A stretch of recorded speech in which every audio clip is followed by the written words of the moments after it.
왕이 가지고 오시는 평화, 누가복음 91번째 시간입니다.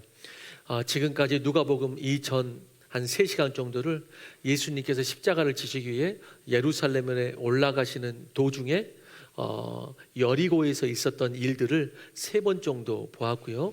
오늘은 본문은 드디어 예수님이 예루살렘으로 이제 들어가시는 그런 장면이 되겠습니다. 때는 유대인의 명절 유월절이라 예루살렘에는 수많은 사람들이 있습니다. 예수님을 향해 수많은 사람들이, 본문에는 안 나와 있지만 다른 복음서에는 종려나무 가지를 흔들고 호산나 하면서 예수님을 찬양하는 축제와 같은 현장이 벌어지게 됩니다. 그런데 우리는 오늘 본문에서 하나의 또 상반된 분위기를 보게 되는데, 예수님의 반응은 완전히 다른 모습을 보게 됩니다. 예수님께서는 오늘 본문에서 예수님이 성경에 보면은 웬만하면 우시는 장면이 없습니다. 그런데 오늘 본문에서 이 축제 같은 현상에서 완전히 반대방으로 반응으로 예수님이 우시는 모습을 보게 되는데, 41절에 예루살렘 성을 보시고 우셨다, 오늘 그렇게 나오는 것입니다. 그러면서 우시는 이유를 42절에 말합니다. 왜 우셨는가? 42절에 사람들이 이 땅이 평화에 대하여 알았으면 좋았을 것을 하면서 우십니다. 안타까워하시면서. 너무 상반된 두 모습입니다. 그렇다면 이 백성들은 평화에 대해서 몰랐는가? 그런데 이 백성들이 이 축제와 같은 현장에서 찬양할 때에 38절의 찬양의 제목이 뭐냐? 평화입니다. 38절에 백성들이 평화에 관해서 찬양을 하고 있다는 것입니다. 그런데 예수님은 이 백성들이 평화에 관해서 알았으면 좋았을 것이라고 울고 있다는 것이죠. 둘 다 평화를 말하는데, 평화의 왕으로 예수님이 오시는데, 근데 양쪽이 생각하는 평화가 좀 다릅니다. 그래서 동상이몽이라고도 할 수 있는데, 38절의 평화와 42절의 평화가 좀 다릅니다. 38절에 백성들이 노래하는 평화는 지난주에도 말씀드린 것처럼 그들은 이 땅의 정치적 메시아, 로마를 업고 이제 이스라엘이 역대 가장 사모하는 그런 다윗과 같은 그 힘 있는 나라, 그 나라가 오면은 그 나라의 평화를 지금 노래하는 것입니다. 그래서 같은 이야기를 적고 있는 마가복음 11장 10절에서는 이렇게 말하였습니다. 같이 읽습니다. 시작.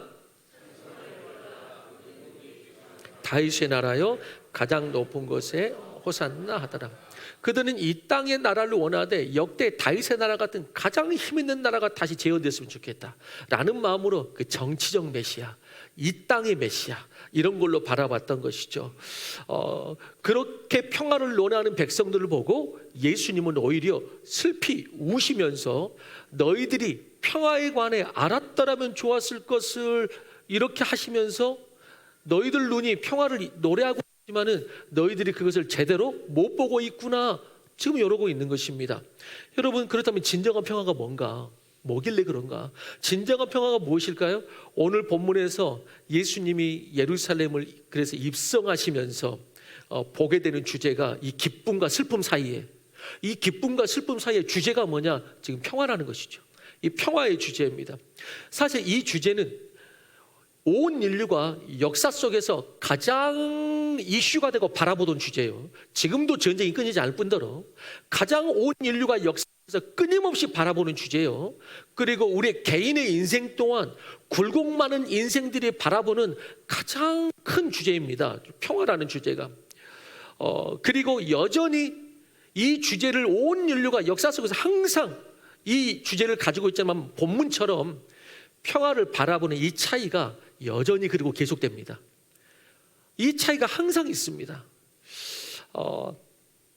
허먼 멜빌의 명작 모비딕이라는 이야기가 있습니다. 명작 소설이 있죠. 모비딕의 이 이야기에서는 무수히 많은 배를 뒤집고 많은 사람을 죽였다는 전설의 흰 고래 모비딕이 나옵니다. 전설의 흰 고래 모비딕이 나옵니다. 이 고래에게 한쪽 다리를 빼앗긴 늙은 선장 에이하브가 나오는데, 이 선장 에이하브는 그 고래 모비딕에게 한쪽 다리를 잃고 분노와 좌절 그리고 복수심으로 고래뼈로 의족을 만들어 사용하면서 그리고 모비딕을 잡기 위해 항해를 떠납니다. 1등 항해사가 옆에 붙는데 스타벅이라는 1등 항해사가 붙고 또 선원들이 많이 따라갑니다. 자, 그런데 이 스타벅이라는 이 1등 항해사가 이 일이 얼마나 무모한 일인지 알리기 위해서 이 주인공 에이하브에게 말하는 것이죠. 짐승에게 원한을 갖다니 무엇 때문에 저주받은 고기 따위를 사람이 쫓아다녀야 됩니까? 돌아갑시다. 이 지옥의 바다에서 돌아갑시다. 그렇게 휘몰아치는 바다도 미쳤고 모비딕도 미쳤고 선장도 미쳤고 선원들도 미쳐갑니다. 이 가운데 이성을 찾은 사람이 이 1등 항해사 스타벅입니다. 돌아가자고 그들을 설득합니다. 그래서 스타벅스의 CEO 하월드 슐츠는 커피점을 만들면서 이름을 스타벅스라고 했는지도 모릅니다. 그리고 이렇게 말하고 싶었다는 것이죠. 혼란스럽고 미친 세상, 미칠 듯한 마음 속에서 커피를 마시면서 진정하세요. 이 스타벅스인 겁니다. 스타벅. 비단 커피뿐만 아니라 마음을 안정시키는, 평화를 찾는 여러 장치가 있겠죠. 그러나 가장 큰 내 마음을 진정시키고 평화하게 하는 것은 스타벅스 커피숍에 간다고 이루어지는 것이 아니고 하나님 안에 있을 때 이루어지는 것입니다. 마치 아기가 부모의 안길 때 안정을 찾듯 우리의 영혼은 영이신 아버지 안에서 진정한 평화를 누리게 됩니다. 오늘 예배는 그런 품과 같습니다. 주님을 찬양하고 기도하고 말씀 속에서 하나님의 평화를 찾게 되기를 바라는 것입니다. 성경에는 이렇게 이 평화에 대한 단어가 한국말로는 여러 가지 단어로 표현됩니다. 평강, 평안, 평화, 화평, 화목 등등 비슷한 단어들인데 한국어로는 여러 단어가 표현이 됩니다. 조금씩 다릅니다. 근데 영어 성경에는 대부분 다 한 단어로 되어 있습니다. 대부분 다 그냥 다 피스입니다. 다 피스라는 한 단어로 되어 있어요. 이 피스를 헬라어로 보면 에이레네 이런 뜻입니다. 에이레라는 단어입니다. 이 에이레라는 헬라어 평화라는 단어를 안에는 어떤 뜻이 들어가 있냐면은 함께 한다 이 뜻이 들어가 있습니다. 함께 한다. 다시 말해서 평화는 뭐냐? 평화는 하나님과 함께 하는 것. 그리고 평화는 다른 사람과 나뉘고 싸우지 않고 함께 하는 것. 그래서 함께 하는 것에 평화가 있어요. 어떤 사람의 평화에 힘이 있다. 좀 화평케 하는 힘이 있다. 그런 사람은 어떤 힘이 있는 거냐면은 화평케 하는 힘이 있는 사람은 대부분 함께 하는 힘이 있는 사람들입니다. 함께 할 줄 아는 힘이 있는 사람들. 여러분, 특별히 이 시대에는 이 함께 하는 힘이 점점 극도로 떨어지고 있죠. 무슨 말이에요? 개인주의가 심해지고 다른 사람과 만나는 거 부담스러워하고 내 이야기하는 거 부담스러워하고 다른 사람 이야기 듣는 것도 부담스럽고 그러다 보니까 함께하는 힘이 별로 없어요. 그러니까 함께하는 힘이 별로 없다 보니까 사람들이 개인 이렇게 뭐라 그러죠? 홀로 혼밥들 하기도 하고 독고하기도 하고 그래서 홀로 있는 걸 중에. 그래서 사람들과 연합하고 손 내밀고 나도 알리고 그 사람도 우리가 알고 이런 것에 대한 힘이 갈수록 좀 부족해지고 있죠. 그게 뭐 어떤 힘이 부족한 거냐면은 화평이라는 힘이 이 안에 부족한 겁니다. 왜? 화평은 뭐라고요? 함께하는 힘인데 이 함께하는 힘이 부족해지는 것이죠. 저는 그럼에도 아무리 시대가 그런다 할지라도 솔직히 교회도 많이 따라가는 부분이 있지만은 그래도 교회는 여전히 그리스도의 화평에 힘이 있게 되길 바랍니다. 그래야 되는 것이죠. 그래서 이 피스라는 힘이 있었어요. 요즘 저도 기도할 때 그래서 목장 모임을 위해서 성도들이 각 가정을 교회로 열도록 저도 계속 기도하고 있고 수요일 모일 때마다 기도하고 있거든요. 가정을 여는 것도 뭐 어떤 힘이 있어야지 여냐면은 화평하는 힘이 있어야지 여는 것입니다. 저 사람을 우리 집에서 좀 대접 좀 해야겠다. 이 힘이 없고 사람이 오는 것 자체가 부담이다 우리 집에. 이 힘이 없는 거죠. 그럼 그걸 못 여는 거예요. 근데 이 힘이 있는 사람들이 있어요. 힘이 있는 사람. 여러분, 함께하는 힘, 자기를 오픈하는 힘. 기존 성도들이 새로운 성도가 보이면은 처음 봤을지라도 먼저 다가가서 내가 먼저 나온 사람으로서 먼저 다가가는 그 손 내미는 그 힘. 이 모든 것이 어떤 힘이냐면은 화평케 하는 힘이에요. 피스의 힘이에요. 피스의 힘. 이 함께하는 힘, 이 화평케 하는 힘이 교회에 많으면은 교회가 풍성해집니다. 교회에 외톨이가 없어요. 교회에 섬이 없습니다. 다 같이 연결되어 있는 것이죠. 화평케 하는 사람의 힘. 지금 유대 백성들은 정치적 메시아, 경제적 메시아를 바라보고 있습니다. 예수님을 보면서 평화를 노래하긴 하는데 예수님의 어떤 능력으로 이 땅의 힘으로 세우는 나라, 그런 나라로서 예수님을 바라보는 것이죠. 그러나 이 평화는 그들을 점령하고 있는 로마의 평화와 어떤 면에서는 다를 바가 없습니다. 로마의 평화와 다를 바가 없어요. 당시 가장 큰 제국인 로마도 뭘 꿈꿨습니까? 팍스 로마나를 꿈꿨습니다. 팍스 로마나. 팍스 로마의 시대. 여러분, 이 팍스라는 단어가 나중에 어떤 단어가 됩니까? 팍스에서 피스라는 단어가 나옵니다. 다시 말해서 무슨 말이냐? 로마라는 힘이 주는 평화의 시대가 뭐냐? 그게 팍스 로마나예요. 로마가 주는 평화의 시대, 로마가 주는 힘으로 이루어지는 시대, 팍스 로마의 시대를 로마도 꿈꿨고, 그렇기 때문에 로마는 많은 땅을 점령했을 때 점령했지만 그 이방 땅의 문화들을 로마는 인정합니다. 이방 땅의 문화를 인정하고 종교도 다 인정합니다. 그래서 관대한 정책을 펼칩니다. 그래서 뭐 하려고? 팍스 로마나 아래서 그 평화를 한번 찾아보려고. 그래서 당시 유대인들에게도 헤롯이 성전을 지어줍니다. 그래서 당시 지어진 성전을 헤롯 성전이라고 이야기합니다. 유대인들에게도 성전을 지어주죠. 여러분, 왜 그런데 이제 유대교를 넘어서 기독교가 일어나는데 이제 예수 믿는 자들이죠. 왜 골칫거리가 되는가? 그 땅 가운데 기독교는 로마의 황제가 평화의 주체가 아니고 그의 힘 아래에서의 평화가 아니고 그도 무너지고 나중에는 그런 이상한 왕들도 많이 나오고 그도 무너진다. 하나님의 일은 다른 왕을 인정하지 않는 것이죠. 로마의 황제 위에 하나님이 있다고 말하는 것이죠. 예수 그리스도를 중심으로 그렇게 시작된 새로운 은혜의 시대, 그렇게 초대교회들은 헤롯 성전이 아닌 그런 헤롯 성전에서 모이는 것이 아니고 가정을 중심으로 이제 일어나기 시작하죠. 가정을 중심으로 삶의 교회로. 여러분, 기독교는 팍스 로마의 평화가 아니고, 아니 심지어는 성전주의 평화도 아닙니다. 성전주의 평화도 아니에요. 예수 그리스도 안에서 온전하고 영원한 구원과 평화를 전하고 그 평화를 누리는 것이 기독교요, 그리스도인인 줄로 믿는 것입니다. 그래서 로마라는 팍스 로마도 평화의 주체가 아니요. 그 다음에 이 권력 아래, 헤롯이라는 성전은 권력 아래의 종교화, 이런 종교도 아무리 멋지게 성전을 지었어도 이 성전도 평화의 주체가 아니요 라고 예수님은 말하는 겁니다. 그리고 오직 평화의 왕, 겸손의 왕으로 오신 예수만이 이 땅에 평화를 준다고 말하는 것이죠. 그래서 요한복음에서는 이렇게 말합니다. 평화를 너희에게 주노니 곧 나의 평화를 너희에게 주노라. 그러면서 이렇게 말하죠. 내가 너희에게 주는 것은 세상이 주는 것과 같지 않다. 세상이 주는 평화, 팍스 로마가 주는 평화, 종교적 성전이 주는 평화고 내가 주는 평화는 다르다 라고 하시면서 내가 주는 평화를 주노라 라고 평화를 끼치노니, 이 말씀이 그런 의미에서 나오는 것이죠. 여러분, 팍스 로마의 평화는 그렇게 힘으로 얻어내고 지키는 평화입니다. 다른 사람이 인정해 줘야지 존재가 채워지는 평안이요.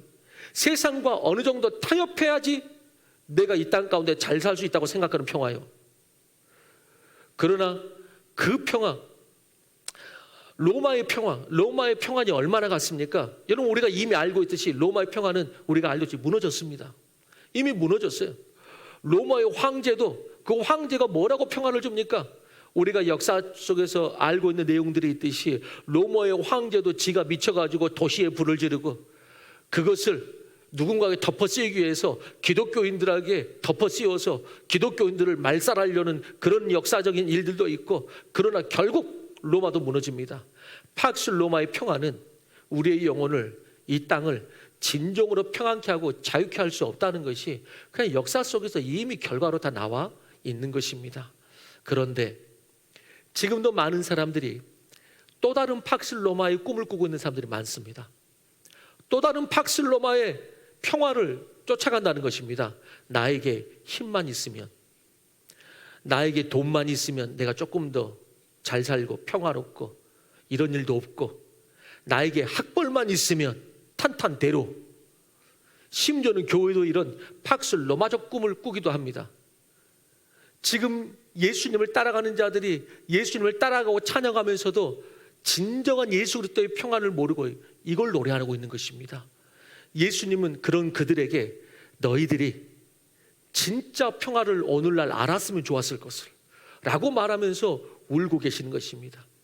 지금 우리가 사는 이 대한민국은 평안합니까? 모든 것이 우리나라의 역대 어느 시절보다도 풍성한 시대입니다. 역대 어느 시절보다도 아무리 어렵다 해도 풍성한 시대이고, 그런데 점점 하나님을 떠나고 있고 교회를 지키고 세우는데 생명을 다하는 자는 극히 소수가 되어가고 있고, 그렇게 하나님을 떠나고 교회를 떠나면서 인생들이 팍슬로마의 힘으로 자신의 성공과 평화를 말하고 그걸 쫓아갑니다. 갈수록 온 땅이 그렇게 되고 있어요. 여러분, 그런데 이 땅 가운데 그런 소망을 가지고, 그런 팍슬로마적 그런 소망을 가지고 쫓아가지만, 여러분, 이 온 땅이 그렇다면 갈수록 평화롭고 갈수록 잘 자라지고, 그래가지고 이렇게 되다가 이 땅이 천국 되겠는데, 이 말에 동의할 사람이 이 땅 가운데서 예수 안 믿어도 누가 동의하겠습니까? 예수 안 믿어도 이 말에 누가 동의하겠습니까? 오히려 갈수록 세상이 이상해져. 이 말에 동의하면 동의했지, 누가 이 말에 동의하겠습니까? 여러분, 영원하지 않고 잠깐의 신기루 같은 팍슬로마적 평화를 쫓아가고 있지는 않는지, 여러분, 또한 우리 자녀들에게도, 아이들에게도 팍슬로마나를 이룰 때 너의 인생이 행복할 거라고 그렇게 가르치고 그 방향으로 우리 얘들을 인도하고 있지는 않는지, 내가 실패한 길을 너도 걸어가라고 말하고 있지는 않는지 우리가 분명히 돌아볼 필요가 있고, 역사 속에서 실패한 모든 이 땅의 평화를 우리도 쫓아가고 자녀도 쫓아가게 하고 있지는 않는지, 죄인이 어리석어서 그 역사를 또 되풀이하는 것입니다. 죄인이 어리석어서 그 역사를 또 되풀이하는 거예요. 여러분, 그런데 로마의 팍스가 세상을 지배하고 있는 중심에 예수님이 오늘 평화의 왕으로 이제 들어가시는 겁니다. 평화의 왕으로. 성경에서 말하는 그럼 예수님이 들어가시는 진정한 평화는 뭡니까? 여러분, 진정한 평화는 뭐? 예수님이 원하는 진정한 평화는 팍슬로마, 뭔가 힘으로, 뭔가 물질로, 뭔가 세상 그 어떤 것으로 이루는 평화가 아니고, 예수님이 말하는 평화는 이런 것이 없을지라도 뭐가 평화입니까? 하나님이 다스리심, 하나님의 다스리심이 평화의 뿌리입니다. 하나님이 다스리시는 거. 여러분, 예수 그리스도가 나의 구원자요, 주님으로 나를 다스릴 때 거기에 진정한 평화가 있는 것입니다. 그래서 팍슬로마적인 것이 나한테 별로 없을지라도 평화로운 사람이 있고요, 팍슬로마적인 것이 많이 붙어 있는데도 불안하고 평화가 없는 사람들이 있습니다. 없는 사람들이 있어요.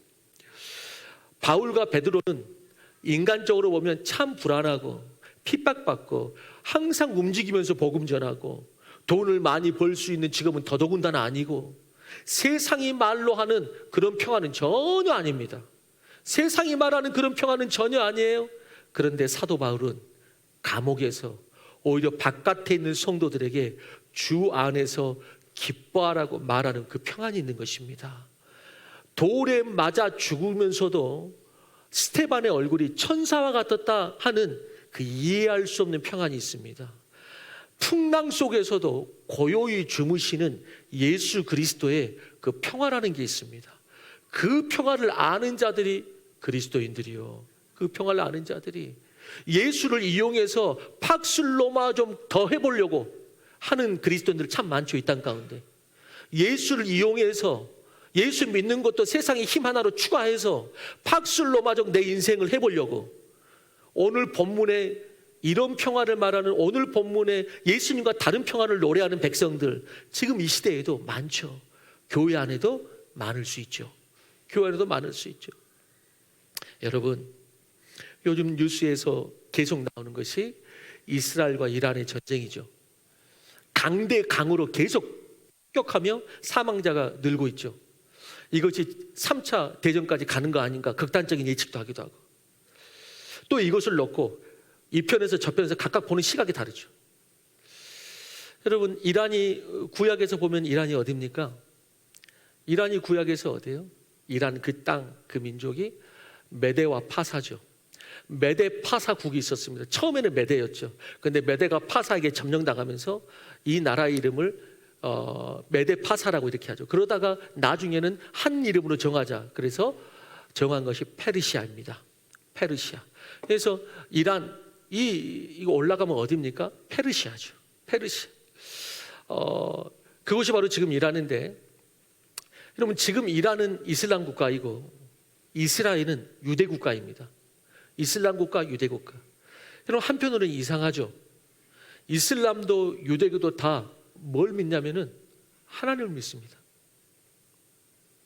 이슬람도 유대교도 다 뭘 믿느냐? 하나님을 믿어요. 모세 오경을 그들의 경전으로 삼습니다. 그러나 지금도 구약에는 전쟁 얘기가 계속 연결되잖아요. 지금도 그 구약에서 빠져나오지 못하고 그렇게 전쟁하고 있어요. 못 벗어나고. 그렇게 전쟁하고 있어요. 그러면서 저는 생각하고 기도하게 됩니다. 그 땅의 진정한 평화는 구약을 넘어서 신약의 예수까지 와야 된다. 그래야지 그 땅의 평화가 진정한 평화가 있다. 오늘 예수님은 신약에 와서 그 땅의 평화를 선포한 거예요. 너무 평화롭게 누가 자고 있는데 코 골면서 계속 주무시도록 놔두세요. 지가 본인이 자고 있는지도 지금 모르겠으니까. 자, 또 어디까지 내가 했지? 어디까지 했지 내가? 여러분들 모르면 안 되지. 그렇지. 구약에서 신약으로. 네. 자,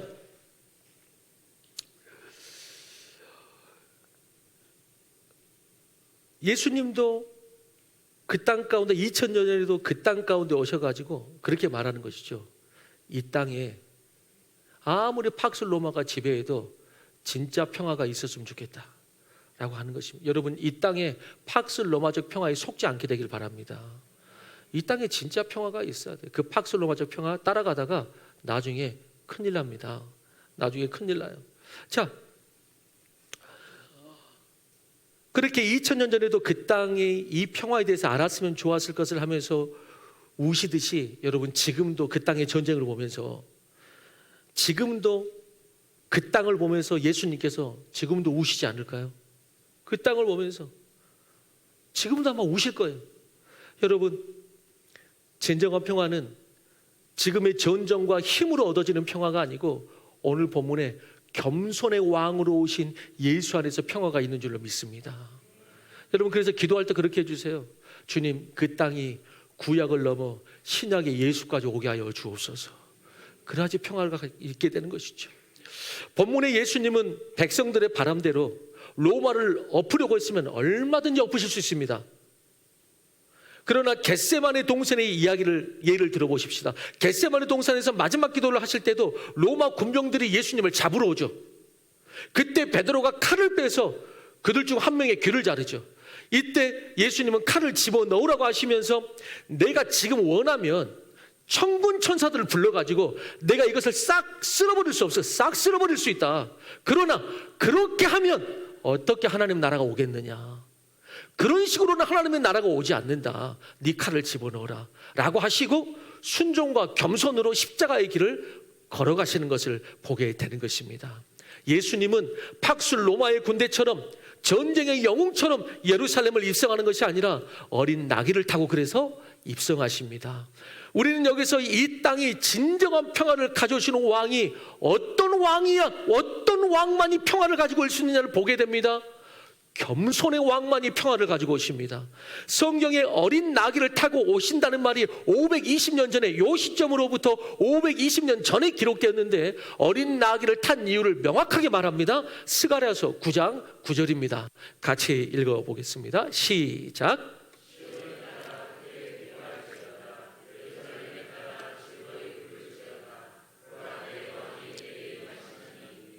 공의로우시며 구원을 베푸시며 겸손하여서 나귀를 타시니 나귀의 작은 곳 곧 나귀 새끼니라. 어린 나귀를 타신 이유를 성경은 분명하게 말합니다. 그분은 겸손의 왕이시다. 겸손하여서 어린 나귀를 타신다라고 말합니다. 그래서 곧 평화의 왕은 힘으로, 이 땅의 평화는 힘으로 얻어지는 것이 아니고 주님을 섬기고 하나님께 순종한 그 겸손의 왕, 겸손. 여러분, 가정이 서로 겸손할 때 평화가 있어요. 교회가 겸손한 자들이 모여 있으면요, 평화가 옵니다. 평화가 오네요. 조금 이따 말씀드리겠지만은 그 반대에 분란이 일어나고 어떤 그 평화가 깨지는 건 뭐 때문이냐? 교만이 틈타면 그때부터 평화가 깨지는 것이죠. 자, 그렇다면은 평화의 왕은 곧 겸손의 왕이셨는데 첫 번째 대지 같이 읽겠습니다. 첫 번째 대지 시작. 주님은 그렇게 세상의 군왕과 같이 멋진 말을 타고 등장하지 않으셨습니다. 세상을 정복하기 위해서 행진해야 한다면 그는 멋진 말을 타고 제자들에게도 위험 있는 말을 주고 막 깃발도 흔들면서 그렇게 등장했을 것입니다. 그러나 주님은 세상의 왕의 자리에 오르고 로마를 정복하고 뒤집기 위해서가 아니고, 로마를 정복하기 위해서가 아니고 죄를 정복하기 위해서 오신 분이 예수 그리스도이십니다. 죄를 정복하기 전에는 다른 어떤 것들을 나는 이루었다 할지라도 죄가 정복되지 않는 한 절대 그 영혼의 평안이 없습니다.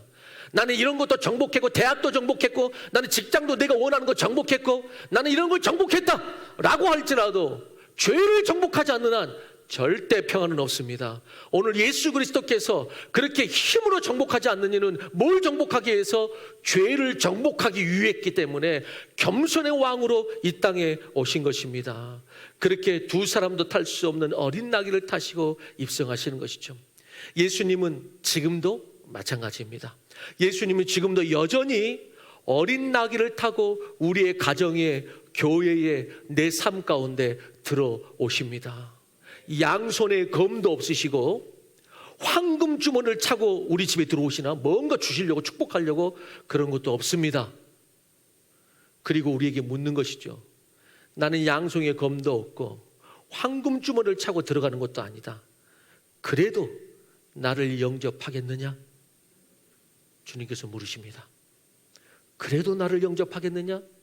그러면 검과 황금이 주지 못하는 놀라운 평화를 얻게 될 것이고, 그 평화는 다른 검과 돈이 빼앗을 수 없는 그런 평화가 될 것입니다. 내가 원하던 모습과는 다른, 세상의 기준으로는 예수를 믿는다는 게 연약해 보일 수도 있고, 많은 것을 실은 금은보화를 싣고 예수님이 들어오는 것도 아니고, 그래도 너희는 그 예수를 찬양하겠느냐? 그래도 그분을 따르겠네. 그분이 검이 없을지라도 그분이 승리한다는 것을 너는 믿겠느냐? 따르겠느냐? 묻는 것입니다. 아시다시피 이 백성들은 예수님이 그 연약한 모습으로 십자가에 못 박히자 다 못 따르고 다 도망갔죠. 그런데 우리는 이미 그 이야기, 뒷이야기를 다 알기 때문에, 뒷이야기를 알면서도 안 따른다? 그거는 요때 예수님 십자가에 못 박았던 사람보다 그건 더한 사람이야. 그 사람은 그 뒷이야기를 아는데도 안 따른다. 이 사람들은 몰랐다 치지만은 그 뒷이야기를 알면서도 안 따른다. 그 사람은 더한 사람이야. 더한 사람. 여러분, 그 주님 어린 나귀를 타시고 검도 없으시고 황금 주머니를 차고 들어오시지도 않지만은 내가 겸손의 왕, 평화의 왕으로 온다. 그 주님을 맞이하고 영접하시기 바랍니다. 황금이 줄 수 없고 검이 줄 수 없는 영원한 평화를 얻게 될 것입니다. 두 번째 대지입니다. 같이 읽겠습니다. 시작. 여러분, 그리고 지금도 예수님께서는 어떤 자를 찾으시냐면요, 하나님의 나라와 그 평화의 나라를 이루기 위해서 어떤 자를 찾으시냐면 어린 나귀와 같은 자들과 함께 하나님의 역사를 이루어 가십니다. 어린 나귀와 같은 자들. 이 어린 나귀는 힘도 부족합니다. 경험도 부족합니다. 그런데 예수님을 태우고 갑니다. 그런 의미에서 여러분, 겸손은 어떤 의미에서는 가장 큰 능력이에요. 왜? 예수님을 태우기 때문에. 예수님을 태우기 때문에 겸손한 자는 가장 큰 능력을 가지고 있는 자예요. 여러분, 여기서 그래서 우리는 겸손에 대해서 바른 이해를 할 필요가 있는데, 겸손은 말이죠, 겸손은 부족해서요, 내가 잘 몰라요 라는 약함이나 어떤 태도가 아니고, 겸손은 어린 나귀처럼 내가 약하니까 주님을 의지하는 오히려 힘입니다.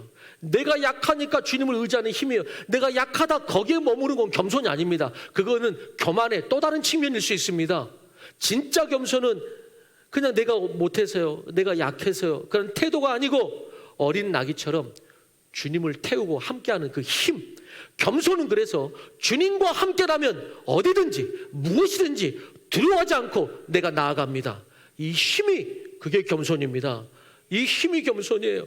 그러므로 사탄이 가장 두려워하고 강력한 대상은요, 막 방언으로 기도하고 귀신을 쫓아내고 다재다능한 달란트가 많고 헌금도 많이 하는 성도가 아니고, 예수 그리스도를 태운 겸손한 성도들, 이 겸손한 성도들이 하늘나라의 가장 강력한 군사요, 군대가 되는 것입니다. 이 겸손한 성도들. 반면에 이렇게 말할 수 있겠죠. 사탄이 가장 쉽게 넘어뜨릴 수 있는 사람 누군가? 교만한 사람들입니다. 사탄이 가장 쉽게 넘어뜨릴 수 있는 사람. 교만하면 사탄이 틈타게 되고 도구가 되고 무너지는 역사가 있어요.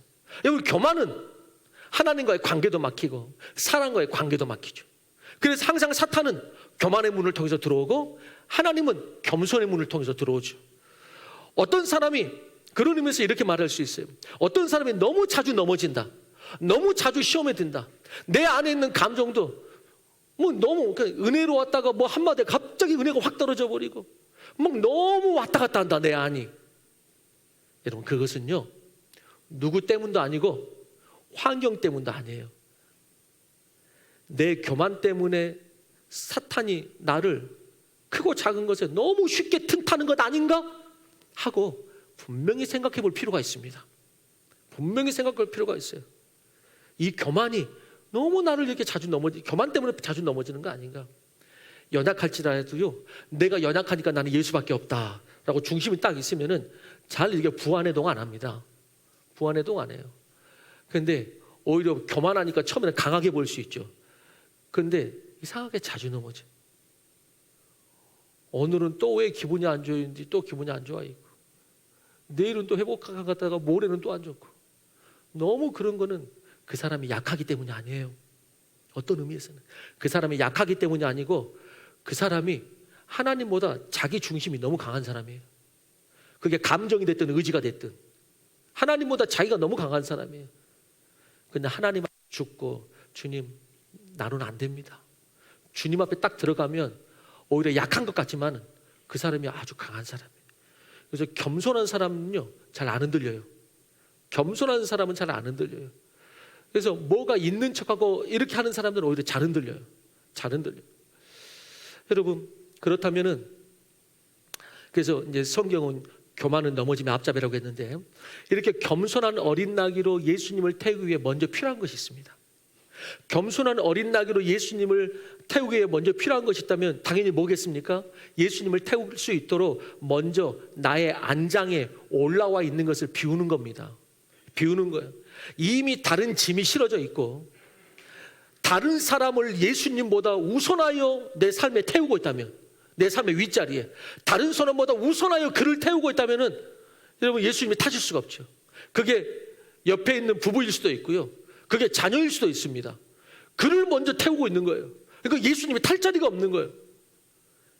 이런 것일 수 있죠. 내 마음에 온갖 세상 걱정, 야망, 비전, 혹은 내 마음의 맨 윗자리에 내가 생각하는 철학, 경험, 현세적 성공, 이런 것들로 가득 짐이 실어져 있다면 예수님이 타실 수가 없어요. 그래서 어린 나귀로서 예수님을 태우는 그 겸손함으로 힘있게 살아가려면은 오히려 예수님이 타실 수 있도록 이런 공간을 비워내야 됩니다.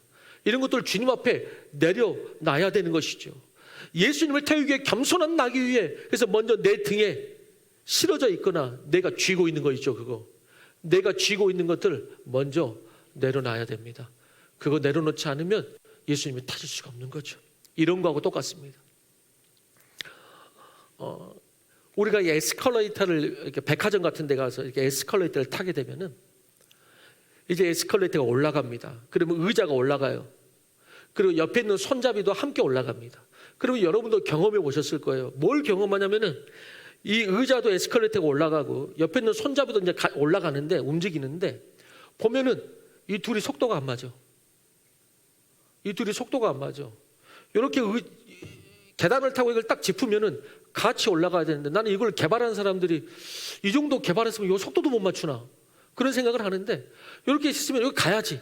근데 이렇게 잡고 가다 보면은 어떻게 되냐면 이렇게 돼요. 이렇게 돼. 요게 먼저 가. 요게 먼저 가. 어떤 할머니가 그걸 타고 가다가 이게 먼저 가는 거야. 속도가 안 맞아. 이게 먼저 가. 근데 이걸 못 놔. 그러니까 막 뭐 넘어지려고 그래. 옆에 있는 사람들이 그랬다는 거죠. 할머니 그거 놓으시라고. 할머니 그거 놓으시라고. 그거 안 놓으면 그거 넘어지신다고. 여러분 이것과 똑같은 것이. 이걸 놔야지 안 넘어지는데 이걸 잡고 있어요. 이렇게. 이거 넘어지는 거예요. 넘어지는 못 올라오고 넘어지는 거예요. 여러분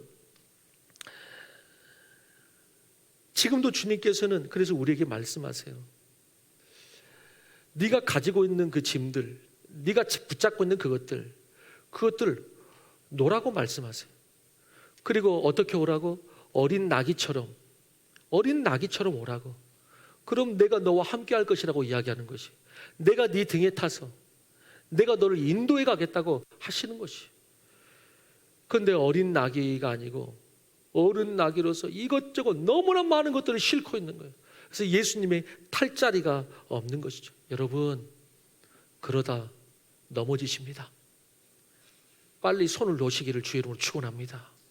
손을 놓으세요. 그러다 넘어지십니다. 그렇게 예수님께서는 세상의 한 모퉁이에 묶여있던 어린 나귀를 내가 너를 쓰겠다 해서 쓰게 되고, 그리고 예수님께서는 지금도 우리에게 말씀하세요. 세상의 어느 거리에 묶여있는 우리에게 주님께서 말씀하시죠. 주께서 너를 쓰시겠다 하신다. 오겠느냐라고 물으세요. 그리고 하나님은 어린 낙이지만 그에게 왕의 길을 함께 갈 수 있도록 놀라운 계획을 가지고 계십니다. 여러분들 향해서 주님의 놀라운 계획을 가지고 계세요.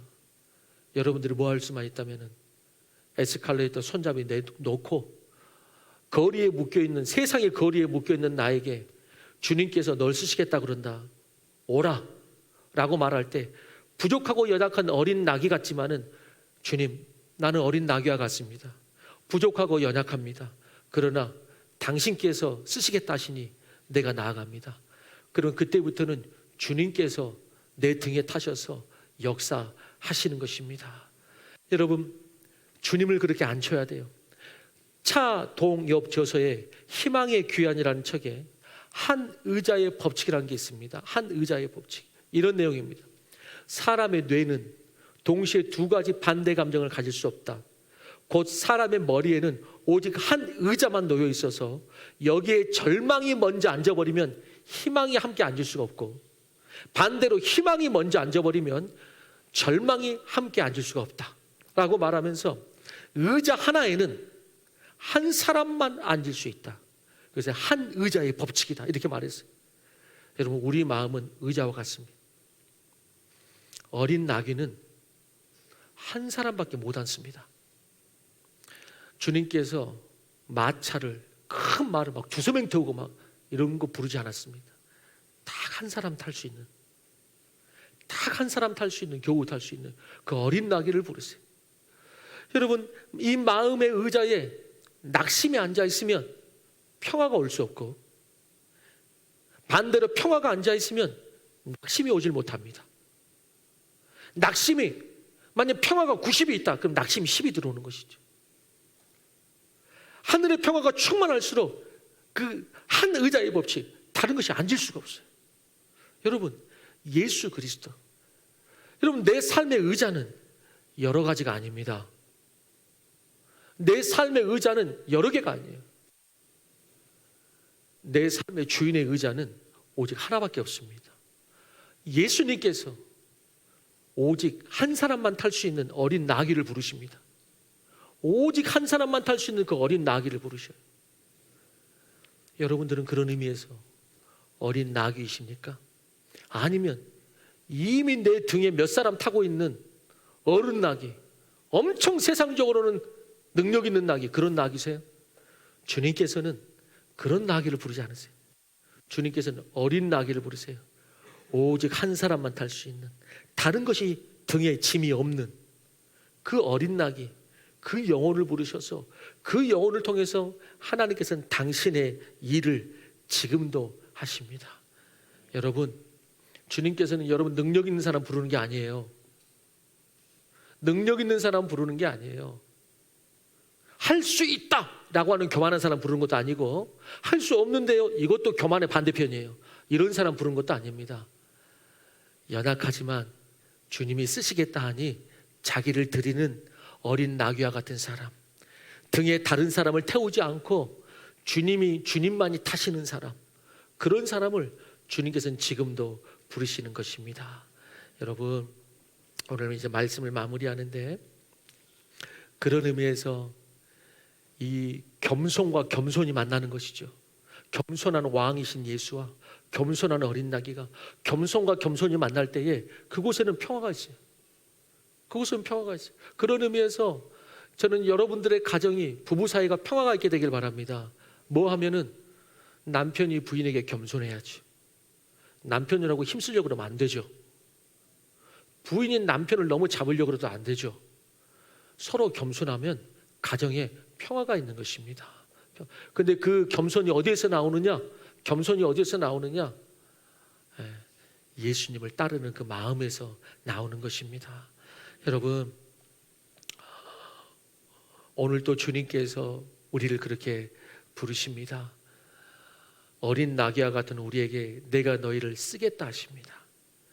등에 있는 짐을 내려놓고 어린 나귀와 같은 모습으로 주님께 응답하시기를 주의 이름으로 축원합니다. 그래서 저는 우리 교회가 어떤 성도들이 모이는 교회가 되어야 되느냐? 어린 나귀와 같은 교회가 되어야 된다. 어린 나귀와 같은 교회. 목장이 어떤 목장이 되어야 되느냐? 어린 나귀와 같은 그런 목장들이 돼야 된다라는 것이죠. 그런 의미에서 저는 제가 말한다고 목장 이름을 언젠가는 누구는 하겠지만 목장 이름을 잘 안 하는데, 여러분, 어린 나귀 목장, 그런 목장 하세요. 어린 나귀 목장 얼마나 좋아요. 어린 나귀 교회, 어린 나귀 목장. 여러분, 오늘 주님께서 크고 위대한 사람 부르는 거 아닙니다. 어린 나귀와 같은 사람 부르십니다. 어린 나귀와 같은 사람. 어린 나귀와 같은 사람이 많았으면 좋겠습니다. 어린 나귀와 같은 사람이 많았으면 좋겠어요. 의외로 자기 힘이 있다고 생각하는 사람도 의외로 많아요. 나도 생각이 있어요, 이런 사람들이 많아요. 그런데 주님의 말씀 앞에 무릎 꿇고 주님의 비전 앞에 내려놓고 어린 나귀의 그 부르심 앞에 응답해서 여러분들의 가정에 평화가 있고 여러분들의 심령에 평화가 있고, 그리고 더 나아가서는 아까 우리가 말씀드렸듯이 이 땅의 평화, 더불어서 정말 중동의 이스라엘과 이란이 힘과 힘으로 얻어지는 평화가 아니고 겸손의 왕이신 예수 그리스도, 신약의 예수까지 와서 그거 만나서 그 땅에 진정한 평화가 있을까 하는 생각이 들지만, 우리가 믿음으로 고백합니다. 주님께서 그 땅도 언젠가는 평화하게 하실 줄로 믿는 것입니다. 그 땅에 뭐가 들어가면, 겸손하신 어린 나귀 타신 예수가 들어가면 그 땅도 평화의 소망이 있을 줄로 믿는 것입니다. 그러한 땅이 되기를 함께 또 여러분 뉴스 보면서도 기도해 주시기 바랍니다. 우리 다 같이 일어나서 우리 마지막 찬양하겠습니다. 우리 그러면서 마지막 찬양할 때 주는 평화, 우리 같이 찬양하며 나아가겠습니다.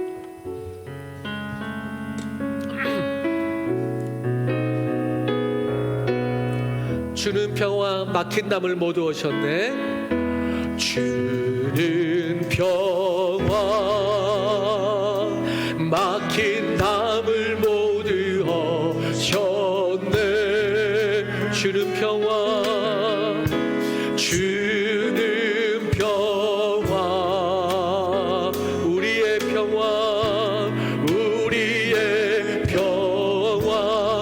다시 한번 선포합시다. 주는 평화, 주는 평화,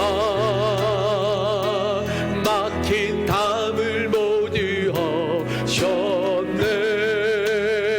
주는 평화, 주는 평화, 우리의 평화, 염려 다 맡기라, 염려 다 맡기라. 주가 돌보시니 주는 평화. 아멘. 우리의 평, 내 등에 있는 모든 짐을 내려놓고 어린 나귀처럼 염려 다 맡기라. 주가 돌보시니 주는 평화, 우리의 평화,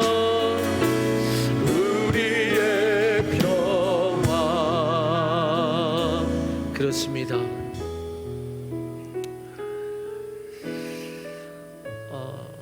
저는 주님이 좋은 이유가 그런 것 때문이에요. 네 힘이 뭐가 있어? 네 탤런트가 뭐가 있어? 너 능력이 뭐가 있어? 그러면 내가 쓰든지. 그렇다면 주님, 저는 싫어요. 그런데 주님께서는 어린 나귀처럼 네가 나올 수 있겠느냐, 그렇게 물으세요. 그러니까 누구든지 나아갈 수 있는 것이죠. 그때 평화가 있어요. 여러분, 힘을 빼십시오. 힘이 들어갈수록 평화는 멀어지고, 힘을 내려놓고 내 힘은 오직 예수 힘밖에 없다, 그럴수록 평화가 있는 것입니다. 예수 힘 말고 다른 힘 아무리 가져도 그 힘 결국에는 문제 생깁니다. 오직 예수 힘만이 우리를 살리고 우리에게 평화를 주시는 것입니다. 팍스 로마 따라가지 말고 오늘 본문의 이스라엘 백성처럼 예수님을 팍스 로마를 꿈꾸는 하나의 도구로 생각하는 평화, 그렇게 예수 믿지 말고 예수 그리스도의 다스리심, 그 겸손한 나라, 그 왕, 그것을 맞이하십시오. 그럴 때 진정한 평화가 있는 것입니다. 오늘 말씀 따라, 또 각자가 깨달음 따라 우리 한번 기도하고 제가 축도하겠습니다. 기도하겠습니다. 아버지 하나님,